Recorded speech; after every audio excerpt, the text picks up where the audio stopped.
तो आज की वीडियो में देखते हैं कि एक्सरसाइज 1 के कुछ क्वेश्चंस किस टाइप से हो रहे हैं।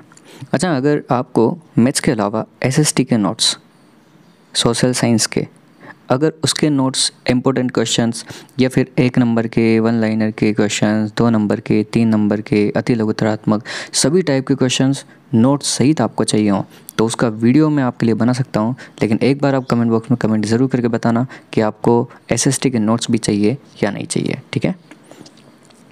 जैसे पहला क्वेश्चन दिया है कि निम्नलिखित संख्याओं को अभाज्य गुणनखंडों के गुणनफल के रूप में व्यक्त करना है। अभाज्य गुणनखंडों के गुणनफल के रूप में व्यक्त करना है। ये यहाँ पर 140 बराबर अभाज्य गुणनखंड बने हैं। ये वाले कैसे बने हैं मैं एक का करके बताता हूँ, बाकी तुम्हें वैसे बनाने हैं, ठीक है। 140 दिया था, 140 में वही तुम्हें भाग देना है। जैसे 2 का भाग दिया गया 70 टाइम, फिर 2 का भाग दिया गया 35 बार, फिर 5 का भाग दिया गया 7 बार, 7 का भाग दिया गया 1 बार। तो ये गुणनखंड बने 2 × 2 × 5 × 7 इस प्रकार बने। और इनको लिख दिया 2 × 2 कितनी बार था, 2 बार, तो इसको लिख दिया 2 की पावर 2 मल्टीप्लाई 5 × 7। इस प्रकार ये क्वेश्चन करने हैं तुम्हें, ठीक है।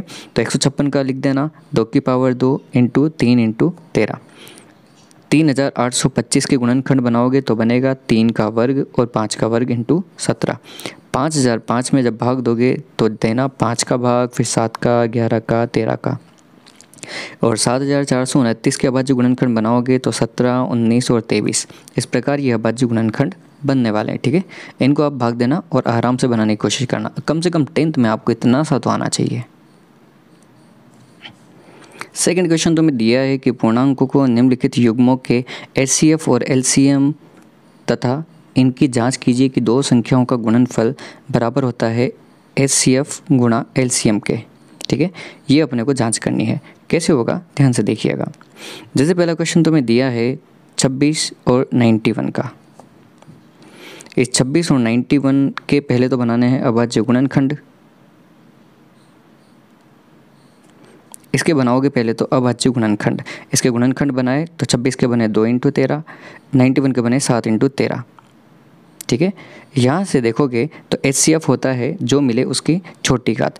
क्या मिल रहा है यहाँ पर हमें 13, तो 13 को ले लिया हमने एचसीएफ में, तो एचसीएफ बराबर तो आ जाएगा कितना 13।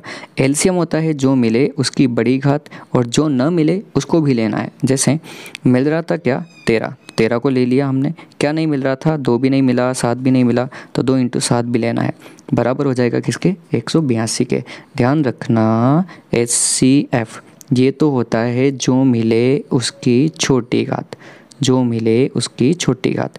एलसीएम होता है जो मिले उसकी बड़ी घात। जो नहीं मिल रहे हो ना उन्हें भी हमें लेना है, ठीक है। इन दो बातों का तुम ध्यान रखना और इस प्रकार अपने घातों को लेते जाना। हमें इनकी जांच भी करनी थी। दो संख्याओं का गुणनफल बराबर होता है एचसीएफ गुणा एलसीएम के। दो संख्याएं दी थी हमें 26 और 91, इनका गुणा किया तो 2366 बना। और इनका एचसीएफ और एलसीएम का गुणा, इनका गुणा करने पर भी 2366 बना। तो दोनों बराबर थे। इसका मतलब इस प्रकार दो संख्याओं का गुणनफल बराबर किसके है, एचसीएफ गुणा एलसीएम के। और यहाँ पर पहला क्वेश्चन कंप्लीट होता है। सेकंड क्वेश्चन तुम्हें दिया है 510 और 92। 510 के गुणनखंड बनाओगे तो 2 × 3 × 5 × 17 ऐसे बनेंगे। और 92 के बनाओगे तो 2 × 2 × 23 ये बनेगा। यहाँ के बाद हमें निकालना था एचसीएफ। एचसीएफ क्या होता है, जो मिले उसको उसकी छोटी घात। क्या मिला था, केवल 2, तो 2 को ले लिया और तो कोई मिल ही नहीं रहा, तो एचसीएफ में लिया केवल 2। एलसीएम में लेना होता है जो मिले उसकी बड़ी घात। 2 और 2 में बड़ी घात भी 2 ही है, तो 2 को तो लिया। जो नहीं मिले उनको भी लेना है। क्या नहीं मिला, 2 × 23 भी नहीं मिला, 3 × 5 × 17 भी नहीं मिला, तो 2 × 23 भी लिया और 3 × 5 × 17 भी लिया। इन सबको गुणा करोगे तो 23,460 आने वाला है। फिर हमें चेक करना था तो दो संख्याओं का गुणनफल, दो संख्याएं दी थी 510 और 92, इन दोनों का गुणनफल किया तो 46,920 आया। एचसीएफ गुणा एलसीएम किया तो दोनों का गुणनफल भी कितना आया, 46,920, ठीक है। इस प्रकार दो संख्याओं का गुणनफल बराबर किसके हुआ, एचसीएफ गुणा एलसीएम के। तीसरा क्वेश्चन तुम्हें दिया है 336 और 52। 336 के गुणनखंड बनाए तो 2 × 2 × 2 × 2 × 3 × 7 मतलब 2 की पावर 4 इंटू 3 इंटू 7 बनेगा। ऐसे ही 54 का बना 2 इंटू 3 इंटू 3 इंटू 3, यहाँ पर 2 इंटू 3 की पावर 3 बना। HCF बराबर क्या है देखना आप क्या क्या मिलता है। HCF में मिला है 2 की पावर 4 और 2, ये तो मिला है ना। एक मिला है ये वाला 3। अब मैंने जो बताया था कि जो मिले उसकी छोटी घात, तो किस में, HCF में। 2 की पावर 4 और 2, इनमें से छोटी घात मतलब केवल कम वाला कितना है 2, 2 को ले लिया। 3 और 3 की पावर 3 में छोटा कौन, 3, तो 3 को ले लिया। तो मतलब बना कितना HCF 6। ठीक है, उसके बाद अब LCM में देखना कैसे किया था। LCM में लिखवाया था मैंने कि जो मिले उसकी बड़ी घात, 2 की पावर 4 और 2 में से बड़ा कौन, 2 की पावर 4। 3 और 3 की पावर 3 में बड़ा कौन, 3 की पावर 3। उसके साथ जो नहीं मिले उसको भी लेना है। क्या नहीं मिला था, 7, इसको भी लिया। इन सब का गुणनफल किया तो 3024 आएगा। ठीक है, अब हमें जांच करनी थी, तो दोनों संख्याओं का गुणनफल आया 18,144 और दोनों का HCF का LCM का गुणनफल भी आया 18,144। अच्छा ध्यान रखना, हमेशा बराबर ही आने वाला है वैसे भी, तो तुम गुणा अच्छे से करना। इस प्रकार दो संख्याओं का गुणनफल बराबर किसके होता है, HCF गुणा LCM के। तीसरा क्वेश्चन तुम्हें दिया है कि अभाज्य गुणनखंड विधि के द्वारा निम्नलिखित पूर्णांकों के LCM और HCF ज्ञात कीजिए। जैसा क्वेश्चन अभी किया था ना, बिल्कुल वही क्वेश्चन है, सेम टू सेम। 12, 15 और 21 का निकालना है ना, तो पहले 12 के अभाज्य गुणनखंड लिखना, वो बने 2 की पावर 2 इंटू 3। फिर 15 के गुणनखंड लिखना 3 इंटू 5। 21 के गुणनखंड लिखे 3 इंटू 7। अब देखना HCF में मैंने बताया था कि जो मिले उसकी छोटी घात, तो 3 को ले लिया हमने और कुछ मिल ही नहीं रहा, तो HCF हो गया 3। LCM में बताया था जो मिले उसकी बड़ी घात, 3 मिल रहा था, 3 में बड़ी घात भी कितनी है 3, 3 को ले लिया। जो नहीं मिले उनको भी लेना है। क्या नहीं मिला था, 2 की पावर 2 भी नहीं मिला, 5 भी नहीं मिला, 7 भी नहीं मिला, इन सबको भी लिया तो बना कितना 420। बहुत सिंपल है, दो बातें जो मैंने बताई है उनको तुम ध्यान रखोगे।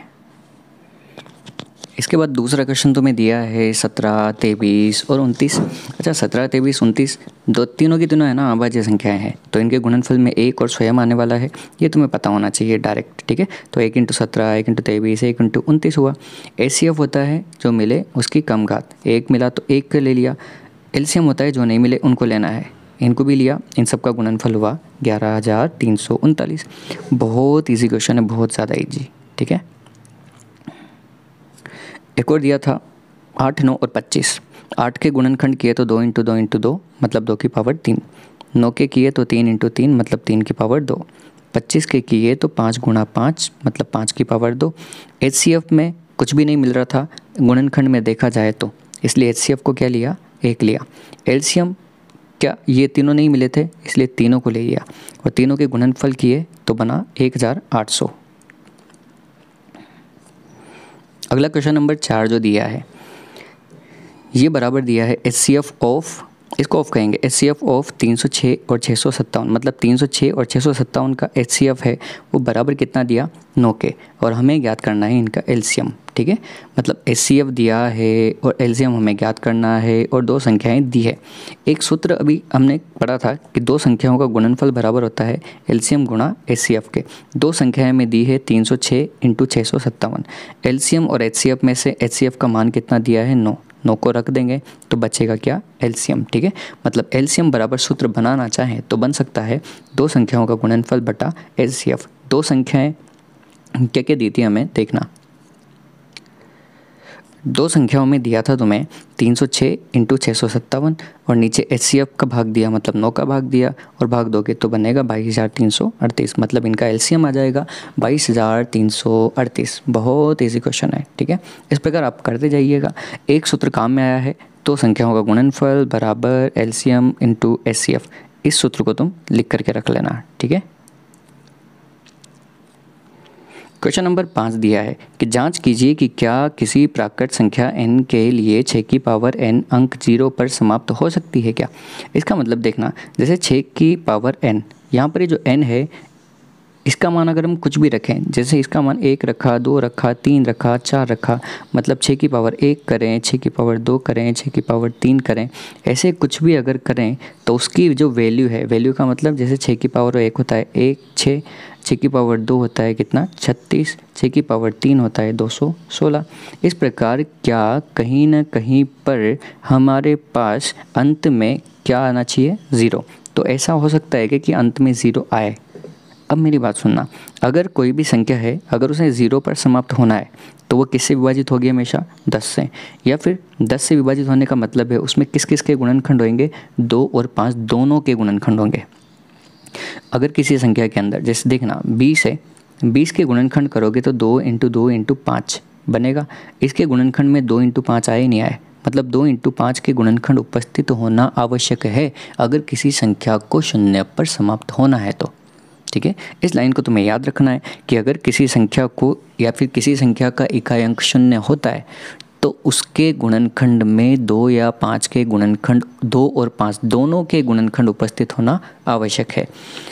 तो हम देख सकते हैं 6 था, 6 को लिख सकते हैं 2 × 3 और इनकी पावर n। ठीक है, इसका मतलब क्या यहाँ पर 6 में 2 × 5 आया क्या, 2 × 5 नहीं आया ना। यहाँ पर किसका गुणनखंड नहीं है, 5 का, 2 का तो है लेकिन किसका गुणनखंड नहीं है, 5 का गुणनखंड नहीं है। इसलिए 6 की पावर n 5 से विभाजित नहीं होगा। हम इसकी पावर कितनी भी कर दें वो कभी भी 5 से विभाजित नहीं होने वाला है। या फिर हम कह सकते हैं कि अंकगणित के आधारभूत प्रमेय की अद्वितीयता हमें ये निश्चित कराती है कि 6 की पावर n के गुणनखंड में 2 और 3 के अतिरिक्त कोई अन्य गुणनखंड उपस्थित नहीं है। आप इस लाइन को नहीं भी लिखना चाहो तब भी कोई गलत नहीं है। ठीक है, किसी भी प्राकृत संख्या n के लिए 6 की पावर n अंक 0 पर समाप्त नहीं हो सकती है। हमने इतना लिख दिया, उसका मतलब यहाँ तक सही है। ये 3 लाइनें लिख देना और लास्ट वाली ये लाइन अवश्य रूप से लिख देना। ठीक है, मतलब ये ध्यान रखना, अगर किसी भी संख्या को 0 पर समाप्त होना है या फिर किसी भी संख्या का इकाई अंक 0 हो, इसके लिए आवश्यक है कि उस संख्या के गुणनखंड अगर किए जाएं तो उसमें 2 × 5 के गुणनखंड होना आवश्यक है। अगर 2 × 5 के गुणनखंड उपस्थित नहीं है तो वो संख्या कभी भी 0 पर समाप्त नहीं होती है। और हमने यहाँ 6 के गुणनखंड बना करके देखे तो 2 × 3 आ रहा था, 2 × 5 कहीं पर भी नहीं दिखा। ठीक है, अगर 2 × 5 होता तो हम कह देते कि यह 0 पर समाप्त हो सकती है। क्वेश्चन नंबर 6 दिया है कि व्याख्या कीजिए 7 × 11 × 13 + 13 और 7 × 6 × 5 × 4 × 3 × 1 3 × 2 × 1 + 5 भाज्य संख्याएं क्यों है। पहली बात तो मैं तुम्हें बता दूं कि भाज्य संख्या वो होती है जिसमें एक या स्वयं के अलावा भी कोई अन्य गुणनखंड उपस्थित होता है। मतलब उस संख्या के 2 से अधिक गुणनखंड होते हैं तो वो कौन सी संख्या होती है, भाज्य संख्या। अब यहाँ पर देखना, पहली संख्या ये दी थी हमें 7 × 11 × 13 + 13। इसमें से हमने कॉमन लिया दोनों जगह से 13 को, 13 कॉमन लिया तो शुरू में तो बचा 7 × 11 और यहाँ पर 13 का भाग दिया तो गया एक बार। 7 × 11 बना 77, 77 और 1 बना 78। अब यहीं से देख लेना तुम, इसको लिखने की आवश्यकता नहीं है। यहाँ से देखो 13 × 78। यहाँ पर बताओ क्या एक और किसी भी संख्या के अलावा कोई अन्य गुणनखंड उपस्थित है या नहीं। 2 से अधिक भाजक जिसे हम कह सकते हैं 2 से अधिक गुणनखंड उपस्थित हैं, इसलिए वो क्या होगी, एक भाज्य संख्या होगी। आप इस लाइन को इस प्रकार लिख सकते हैं कि इस प्रकार इन संख्या के 2 से अधिक भाजक कौन कौन है, 1 का भाग भी जा रहा है, 6 का भी जा रहा है, 13 का भी जा रहा है, ये संख्याएं हैं, इसलिए यह एक क्या होगी, भाजक संख्या होगी। ठीक है, तो पहली संख्या तो कौन सी संख्या होगी, भाजक संख्या। दूसरा क्वेश्चन दिया है 7 × 6 × 5 × 4 × 3 × 2 × 1 + 5। यहाँ से दोनों जगह से हमने कॉमन क्या लिया, 5 को कॉमन लिया तो 7 × 6 × 4 × 3 × 2 × 1 और लास्ट में बचा 1। यहाँ से इन सबको मल्टीप्लाई किया तो बना 1008, 1 जोड़ा तो बना 1009। यहाँ पर भी वापस हमने देखा कि एक और किसी संख्या के अतिरिक्त एक अन्य गुणनखंड 1009 भी उपस्थित है, तो इस संख्या के 3 गुणनखंड हो गए ना, मतलब 2 से अधिक गुणनखंड हो गए, इसलिए यह क्या होगी, एक भाज्य संख्या होगी। ठीक है, हमें बस इतना सा बताना था। अंतिम क्वेश्चन तुम्हें दिया है कि किसी खेल के मैदान के चारों ओर एक वृत्ताकार पथ है। एक खेल का मैदान है, इस खेल के मैदान के चारों ओर क्या है, एक वृत्ताकार पथ है। इस मैदान का एक चक्कर लगाने में सोनिया को 18 मिनट लगता है। सोनिया को कितने मिनट लगे, 18 मिनट लगता है। और इसी मैदान को एक चक्कर लगाने में रवि को कितने मिनट लगते हैं, 12 मिनट लगते हैं। मतलब रवि स्पीड से चल रहा है भाई, वैसे भी लड़के आगे होते हैं। मान लीजिए वे दोनों एक ही स्थान और एक ही समय पर चलना प्रारंभ करते हैं, एक ही दिशा में चलते हैं। कितने समय बाद वे पुनः प्रारंभिक स्थान पर मिलेंगे। तो हमें ऐसा निकालने के लिए कि वो दोनों कब एक साथ मिलेंगे, उस चीज़ को निकालने के लिए हमें इन दोनों का क्या निकालना पड़ेगा, एलसीएम निकालना पड़ेगा। तो एलसीएम की आवश्यकता होगी। तो 12 के गुणनखंड 2 × 2 × 3 बना और 18 के गुणनखंड 2 × 3 × 3 बने। यहाँ से देखा तो एलसीएम में जो मिले उसकी बड़ी घात, तो जो मिला था उसकी बड़ी घात 3 ले लिया। जो नहीं मिले उनको भी लेना है, ठीक है। यहाँ पर ये 2 भी ले लिया। क्या नहीं मिला था, 3 और 2, 3 और 2 को भी ले लिया। इनका गुणा किया तो क्या बना, 36, ठीक है। इस प्रकार रवि और सोनिया कितने मिनट बाद मिलने वाले हैं, 36 मिनट बाद। तो यहाँ पर तुम्हारी एक्सरसाइज 1.1 खत्म होती है। वीडियो पसंद आया हो तो वीडियो को लाइक करना और चैनल सब्सक्राइब करना मत भूलना। ऐसे कुछ और इम्पोर्टेंट वीडियोस, और हाँ, आगे आने वाले कुछ दिनों में मैं तुम्हारी हाफ ईयर के लिए एक बहुत बढ़िया पेपर कंप्लीट करने वाला हूँ। जिस टाइप के क्वेश्चन तुम्हें हाफ ईयर में मिलने वाले हैं, अभी तक के लिए जितने चैप्टर कंप्लीट किए हैं, एक्सरसाइज 1, 2, 3, 4, 5, इन 5 चैप्टर से जितने भी इंपॉर्टेंट क्वेश्चन बनते हैं उन सभी क्वेश्चंस को वीडियो में दिया जाएगा। तो चैनल को अभी के अभी सब्सक्राइब कर लेना और अपने फ्रेंड्स को भी शेयर कर देना।